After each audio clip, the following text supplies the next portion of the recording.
Hello students, and welcome to lecture 5 of heating, ventilation and air conditioning. In this lecture we are going to try to understand and use a very important chart known as psychrometric chart. In the previous lecture we did see something like this. It looked quite weird, confusing and too much data points, but we did not quite understand what it means and how we can use it and how useful it is. So in this lecture we are going to try to understand it step by step, how it is made and how we can use it, how beneficial it is. So let's start with why do we need this psychrometric chart. We know that moist air has multiple properties that we studied, like the temperature, pressure, vapor pressure, that was the air pressure, dry air pressure, and then there were other properties like enthalpy and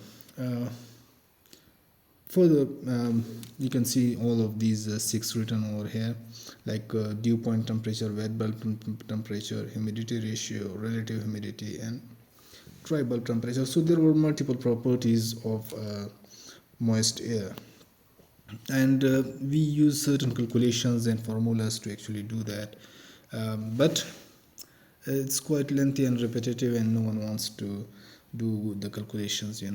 So psychrometric chart actually gives all the properties in one place, so that is a very good thing. The key idea is to know one point on the chart, and that would be representing the complete state of the moist air. Now what do we mean by state of the moist air? By state we means that we should be able to figure out all these properties of the moist air if we know just one point there on that specific chart.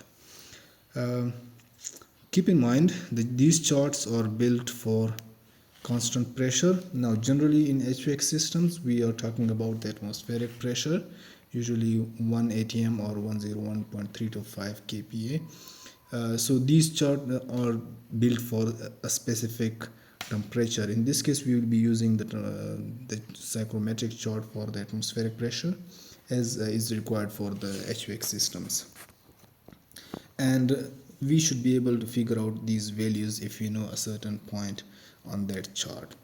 Now let's move on and try to build this chart step by step. I'm using help from this online website where I got these figures from, and was very helpful, and it will be helpful in understanding the chart as well. So to develop any chart we need axes, which is x-axis and y-axis, obviously in 2D. If it is 3D you would need a third axis, z-axis, but we are not going there. So the x-axis on this chart would be our dry bulb temperature. So let's go on and look at that. So we have the dry bulb temperature going from 0 to all the way there. So that is our dry bulb temperature on the x-axis. Okay, now what about the y-axis? So for the y-axis we have the absolute humidity ratio. You already know what that is. Absolute humidity ratio is the ratio of the mass of moisture to the mass of dry air. You may correct it, it's not kg, it's gram of moist air to the kg of dry air. So that is what is on the y-axis, the absolute humidity or humidity ratio. And then now once we have defined these x's, we can add the properties moving forward. So our first property will be the relative humidity ratio, relative humidity, which would be in the terms of the percentage. So as you move along the absolute humidity ratio, your percentage increases. For example, at constant temperature, let's say at 35 degrees centigrade, which is a dry bulb temperature, I increase the moisture content, which means increasing the absolute humidity ratio. So if you keep on increasing that at a constant temperature, your relative humidity will increase. Initially it was, let's say, 10, then it will become 20%, 30%, 40%, and then a time will come that it will reach about 100% of the humidity ratio. For example, at 25, if you keep on increasing the adding the moisture content, time will come that it will be fully saturated, and that's why this line is actually termed as the saturated line. Okay, so this will be our saturated line, and the other lines, because its humidity is relative humidity, will become 100%, and you will not be able to add any more moisture content. So that is our first property that we see here. Moving on to the second property, which is enthalpy, again very essential, which is actually defining the energy of the moist air, which is kilojoule per kg. So how much energy is within 1 kg of the moist air.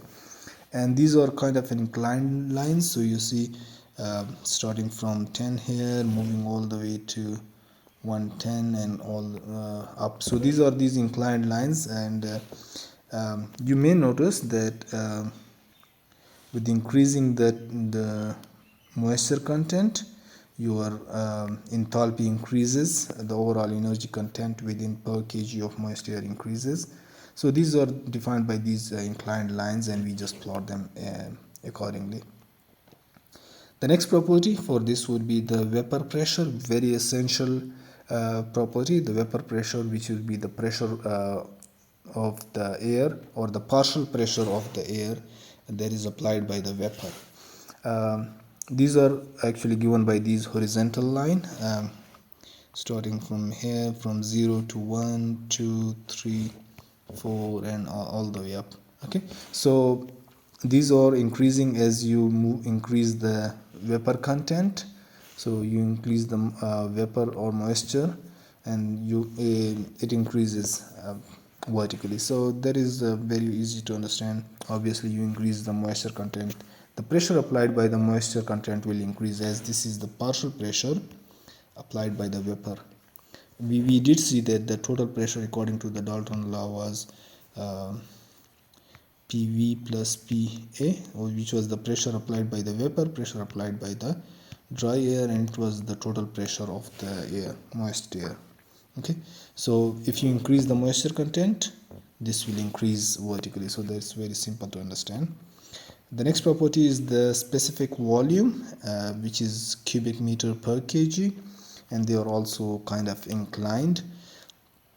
Again, increasing at the constant temperature will increase your specific volume. At the same time, if you are increasing the temperature, okay, or dry bulb temperature, if you horizontally keep on increasing the temperature, your cubic meter per kg will also increase. Okay, so again, nothing too complicated in it. Finally, if you want to find out, let's say at this specific point, what are the properties, so I have the temperature somewhere around 40. Also you can see it right here, the dry bulb temperature is 40, and then from here you can actually, from this point, you can figure out all other properties that are there. If you want to figure out the absolute humidity, you have to go horizontally, and it will be somewhere around 15. If I look here, so the absolute humidity is 15.6. Similarly, if you want to figure out the enthalpy, so enthalpy was the inclined line, so we have to go inclined right here, and it is somewhere around 80. Also you can see it is around 80. Later on you can go on and find out the other properties as well in the similar way, like for example, relative humidity were the inclined lines, these curved lines, these were the relative humidity lines, and this point exists somewhere between the 30% and 40%. You can actually do the interpolation between this point and this point to figure it out. So it will be between 30 and 40, and here you can see it's around 31.93. Again, same process, nothing too complicated here, very easy to understand. If you have any issue understanding it, please let me know in the comments and questions. I would be happy to answer and discuss in the class. That's it from me, and in the next lecture we will actually go into much details of it, and we will actually look at the dew point and the wet bulb as well, and we will try to see where we can use this chart and how beneficial it is. Thank you very much, and take care. Bye.